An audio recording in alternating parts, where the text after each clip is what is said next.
할렐루야. 10월 31일 화요일 새벽입니다. 오늘 하나님께서 주신 은혜의 말씀은 마태복음 6장 1절부터 4절 말씀이 되겠습니다. 신약성경 마태복음 6장 1절부터 4절 말씀을 봉독해 드리겠습니다. 사람에게 보이려고 그들 앞에서 너희 의를 행하지 않도록 주의하라. 그리하지 아니하면 하늘에 계신 너희 아버지께 상을 받지 못하느니라. 그러므로 구제할 때 외식하는 자가 사람에게서 영광을 받으려고 회당과 거리에서 하는 것 같이 너희 앞에 나팔을 불지 말라. 진실로 너희에게 이르노니 그들은 자기 상을 이미 받았느니라. 너는 구제할 때 오른손이 하는 것을 왼손이 모르게 하여 내 구제함을 은밀하게 하라. 은밀한 중에 보시는 너희 아버지께서 갚으시리라. 아멘.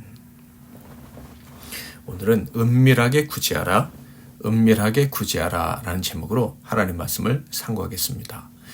구제와 기도와 금식은 매우 귀한 신앙적 행위, 즉 영적 행동입니다. 그렇기 때문에 이 일들은 영적이어야 되고 속되어서는 안 됩니다. 그래서 예수님께서 경고하신 거예요. 바로 이런 영적인 일들이 속되지 않도록 하나님 앞에서 가치 있는 것이 되게 하시려고 경고하신 것입니다. 이런 행위들은 오직 영이신 하나님 앞에서 행해야 하는 일이 되어야 된다고 교훈하신 것이죠.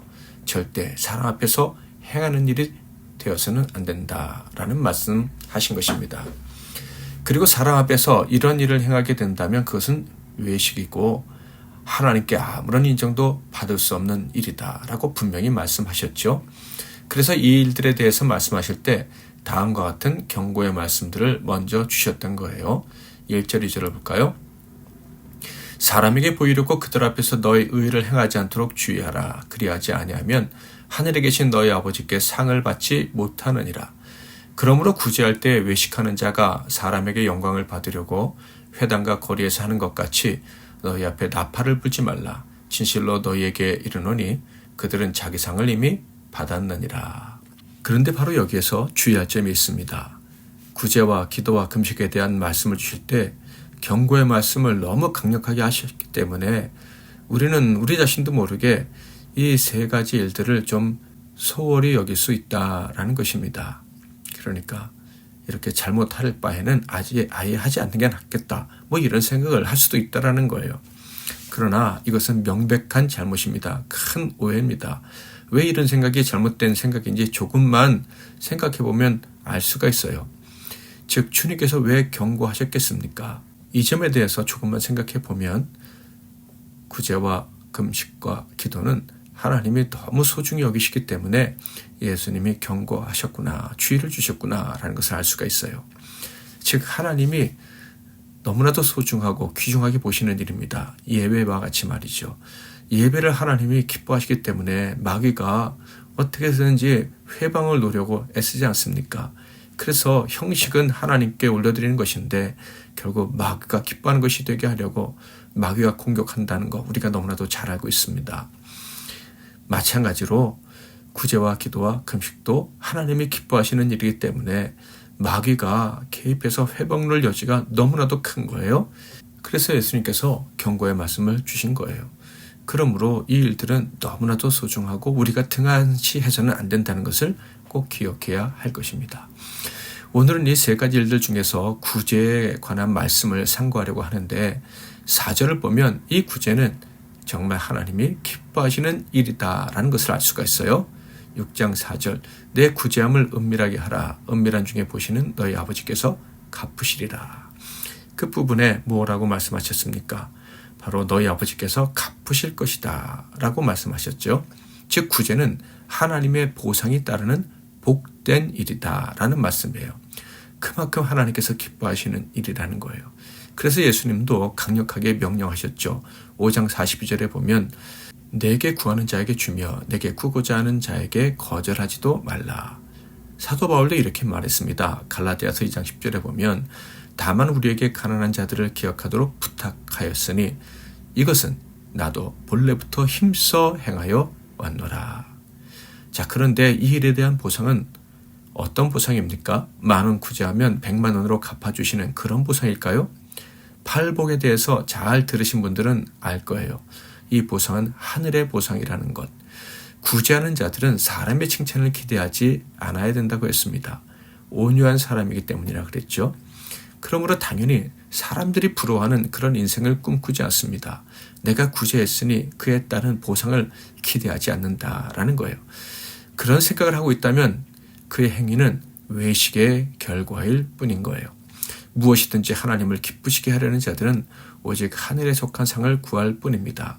그러나 유대인들, 그토록 율법을 신봉하던 자들은 땅의 상, 사람에게 부러움을 받는 인생이 되고자 구제했고요. 또 그렇게 사람들을 가르쳤었습니다. 자, 그런데 그들이 그토록 신봉하던 율법을 받아서 그들에게 전해주었던 모세는 어떤 상을 바라보았습니까? 히브리서 11장 26절. 그리스도를 위하여 받는 수모를 애굽의 모든 보화보다 더 큰 재물로 여겼으니 이는 상주심을 바라봅니다. 땅의 보화는 비교할 수도 없는 하늘의 보화로 받는 보상을 기대하는 것이 하나님의 일을 하는 자들의 올바른 자세다라는 것을 확인할 수 있어요. 특히 남을 섬기는 일을 할 때에는 더더욱 죽게 하듯 하라고 했습니다. 에베소 6장 7절에 보면 깊은 마음으로 섬기기를 죽게 하듯 하고 사람들에게 하듯 하지 말라. 이 말씀은 종이 주인을 섬기는 마음으로 이웃을 섬겨야 된다라는 말씀입니다. 이는 종이 주인을 위해 일하고 보상을 기대할 수 없듯이 남을 구제할 때 아무런 기대도 하지 말아야 하나님의 칭찬을 받게 될 것이다 라는 말씀이죠. 사도 베드로 역시 봉사를 할 때 자기 힘이 아닌 하나님의 힘으로 하라고 하셨어요. 베드로전서 4장 11절. 만일 누가 말하려면 하나님의 말씀을 하는 것 같이 하고 누가 봉사하려면 하나님이 공급하시는 힘으로 하는 것 같이 하라. 이는 범사에 예수 그리스도로 말미암아 하나님이 영광을 받으시게 하려 함이니 그에게 영광과 권능이 세세 무궁하도록 있느니라. 아멘. 당연히 구제와 같은 봉사는 종의 자세로 주인의 것으로 섬기는 것입니다. 하나님이 아니면 있을 수 없는 일을 내가 하고 있는 거예요. 교회가 구제했습니까? 이것 역시도 하나님의 것으로 하는 거예요.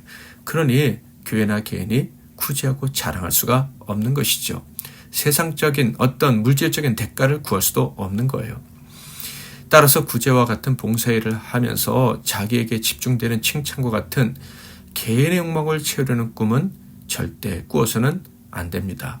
그뿐 아니라 우리 인간은 다 죄인이요 깨어진 그릇입니다. 거룩한 것을 담을 수 없다는 것을 늘 기억해야 돼요. 우리가 아무리 선을 행한다고 해도 우리는 부족한 죄인일 뿐이에요. 내게 있는 모든 것으로 구제하고 내 몸을 불사르게 내어준다 할지라도 아무것도 아닐 수 있다는 것을 고린도전서 13장에서 우리는 들어서 알고 있습니다. 우리는 자랑할 수 없어요. 이사야 선지자는 이렇게 말했습니다. 이사야 64장 6절.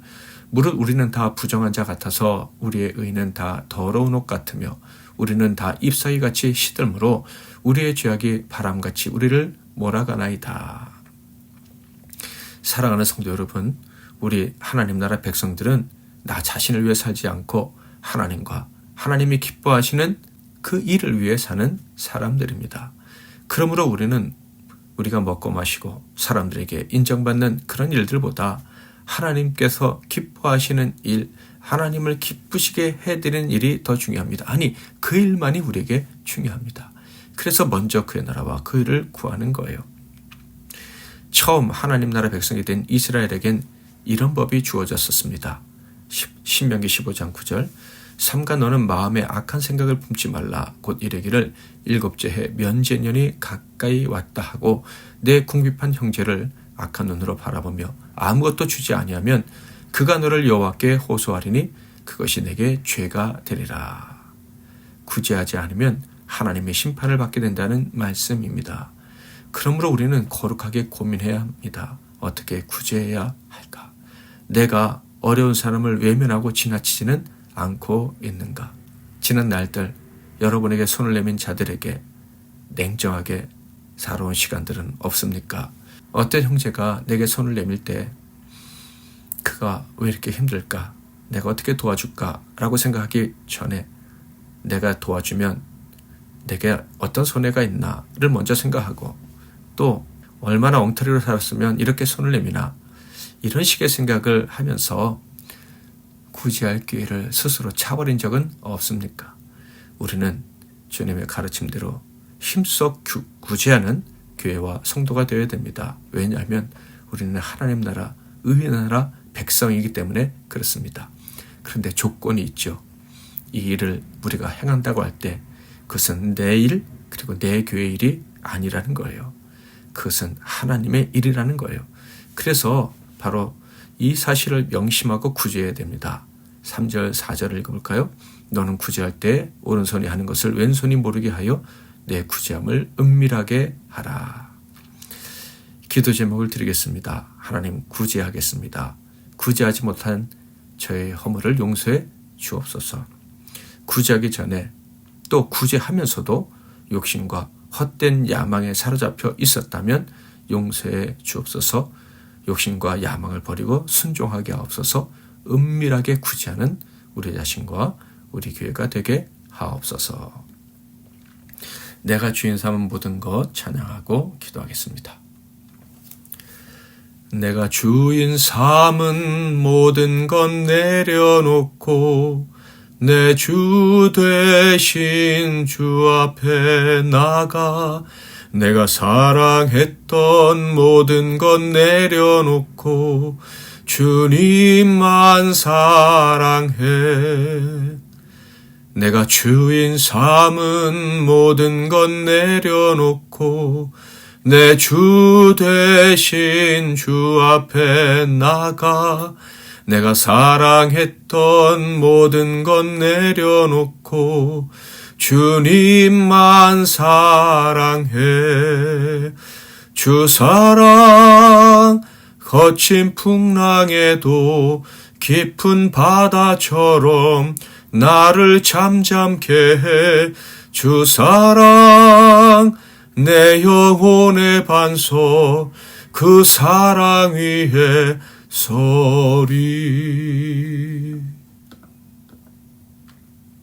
오늘도 말씀 붙잡고 기도하는 저와 여러분이 되시길 바랍니다. 제가 먼저 잠깐 기도하고 여러분이 이어서 기도하시고 하루를 시작하십시오.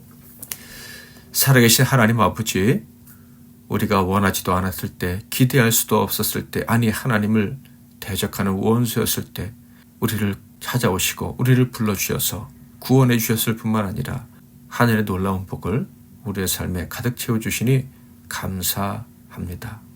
하나님 아버지, 아무런 대가 없이 우리에게 오셔서 어느 날 갑자기 우리를 복되게 하시고, 그리고 당신은 십자가에서 죽으신 것처럼 우리 역시도 아무런 조건 없이 이웃을 사랑하고 섬기고 구제하는 그런 삶을 살 수 있도록 도와주옵소서.